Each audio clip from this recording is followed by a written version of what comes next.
Hey everybody, it's Spooky from ArmoredTalk.com, your website bringing you all of your Armored Warfare news and information. I had a couple players notice that in our last video during the Typhoon 2, I mentioned that I had some video of the light tank that was also premium being tested on the Russian server at the same time. And they have not let me forget that, so I've been looking for the actual gameplay footage. I don't have that much, but this is the Rapid Deployment Force light tank that is coming to Armored Warfare. In real life, the Rapid Deployment Force light tank was an American attempt back in the 1980s to create a light air-portable fire support vehicle that could be ready to be deployed within minutes of landing. Unfortunately, the US Army never did show much interest in the project, and it was canceled. So whenever Armored Warfare brings vehicles to the game that are not in mass production, they tend to do so as premium tanks, in which this is going to be. And you'll notice it's also a light tank, so that means that I'm able to fire on the move a little bit more accurately than the other classes. As you can see where my aiming reticle is not blooming when I was moving there. Looks like I have an incoming customer that I get a quick shot off of. I kind of like coming to the top of that bridge, or the base of that bridge, just to spot and light up the enemy as they're coming across. If the red team is not pushing down the 3 line and lets you stay at E3, you have the ability to shoot into the enemy positions around E5 or so quite a bit. And I do get a couple shots in at some various tanks here. I think that at this point in time, I decided it's getting a little hot there because they were not going to let me stay there and they know I was positioned. I actually thought that that enemy RDF was going to be coming around this building after me. He quickly changed his mind though, probably realizing that the teammates that I would have would be around, although it's just myself and this T-72. It's actually kind of interesting. The T-72 had the same idea that I had, which was that that light tank would be coming around the corner, and here he is. I should not have done what I did next. I should have shown a little bit of restraint. But you know how it is when you're in a new shiny toy. I think this is actually my first game in the RDF, and I wanted to kind of see what it could do firing on the move, how mobile it was. And really, you are kind of safe down here in this little ravine area, as long as you keep moving and the other enemy doesn't all come over the hill after you. The biggest mistakes I'm making, of course, other than letting the momentum carry me on top of the hill there, part of that's the ping I'm dealing with playing on the Russian server. The other mistake I'm using or doing is I'm using the auto lock too much. I really should be trying to zoom in and hit him. He should have been dead by now. I was not playing all that great. There's another miss because I'm using the auto lock. I realized that in the game though, and that was a manual fire. I finally figured it out. Unfortunately, it was a little too late. I end up dying here. You know, you might think that was a pretty quick gameplay and I didn't play all that well, and I agree there are some things I could have done definitely better. But let's go ahead and take a look at the end results of the gameplay footage. I don't advocate YOLOing out. However, when I'm able to spot almost my entire hit points of my vehicle and do 500 actual damage more than the hit points of my vehicle and take third on the team, I'm not going to feel too guilty about being maybe perhaps just a little bit more aggressive there than I should have been. Well, let's take a look at another game of the RDF. You know, this was a fun time to be playing on the Russian server, and as you can tell, some people are pretty excited about getting ready to jump into the battle here. What is that, a Fox and a Typhoon just chomping at the bit to start this game off?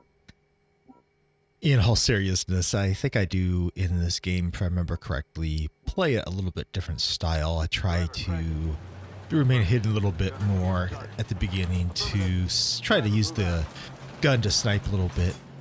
Armored Warfare Lights, I try to play more like World of Tanks mediums if you've ever played that game, which means they're fire support vehicles. They're not necessarily meant to be on the front lines pushing the envelope or brawling with other enemy vehicles. Instead, you want to try to engage tanks that are already engaged and lend your fire support to your allies.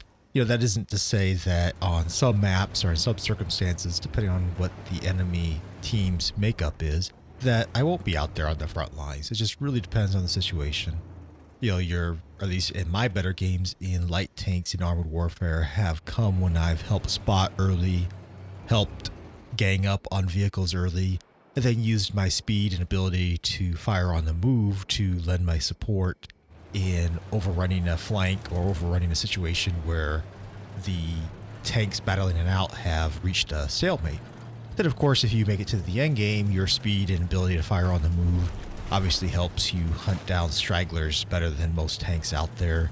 Well, other than AFVs also have that capability as well with the autocannon fire. I think you can see that this game was directly after the other one. I'm a little bit more tentative in rushing out there. So they go ahead and try to snipe here a little bit. My impression of the RDF is it's a very good tank. Of course, I like that style of play of having the ability to fire on the move, have the ability to locate quickly to positions where you can lend your fire support to your allies. Your hit points are not going to be the greatest, so you're not going to be able to trade them very often and end up having a big impact helping your team out. But every tank has its trade-offs in Armored Warfare. As far as acquiring this tank, unfortunately, at least on the Russian server, the RDF is going to be an exclusive vehicle. Mail.ru is offering it in two packages, the Emperor and the Lightning. So it will be an exclusive vehicle for 1 year for people who purchase those open beta launch packages. I'm not sure what my.com is going to be doing for the European North American servers. My guess is the packages that they offer will be similar. That's not always going to be the case, though. I'm pretty sure that the packages and deals and specials that the various servers have will diverge eventually as the game progresses. As far as the opening launch packages go, though, I would expect something similar from my.com, but I don't know that for sure. I do know that this is going to be one of the vehicles that I want, just because of the ability that it has to move around, and as you can tell, it fires fairly rapidly. The damage per minute, if you are able to find tanks and pen, is going to be one of the advantages of this tank. And it's a premium vehicle, which means that it could be making 50% greater credits than other tanks. As far as the penning, if you visit armoredtalk.com, you'll notice that in version 0.9 of Armored Warfare, that should be being released and is probably the base for OBT, Open Beta. The actual characteristics of the RDF have been buffed. The penetration values of the gun, at least for the AP round, has been increased from 216 to 255. So that's a pretty healthy increase in the penetration values of that gun compared to what I've been shooting here in this gameplay footage. I'm not sure this is the wisest choice for him to come over to the mountain, but people don't like me sitting there, so they chase me off of that location. I have come here in other gameplay footages. It does seem to be a good spot. I probably should have given up trying to shoot the sides of that Abrams. The cursor's turning green there, but I think that's probably for the tracks. I'm not able to really do much damage there, and I take a pretty big hit. And if I remember right, I do not learn my lesson very well, and I continue to peek up over that hill and take yet another hit. I really thought I could do some damage, but I'm not able to. And part of that is testing this tank out just to see how well it does perform shooting other vehicles. The Abram is another tier higher, and I'm also in a premium vehicle, which is only middling for the tier that it's on, which is tier 6. Unfortunately, that's all I'm going to have for you. I only recorded a couple of videos while in this tank. I didn't drive it much more than this anyway because the servers come down. But hopefully it gives you an idea of how the RDF will play, and we will do a more in-depth look later on. This has been Spooky from Armored Talk, wishing you all the best. Have a good day or good night, wherever you are.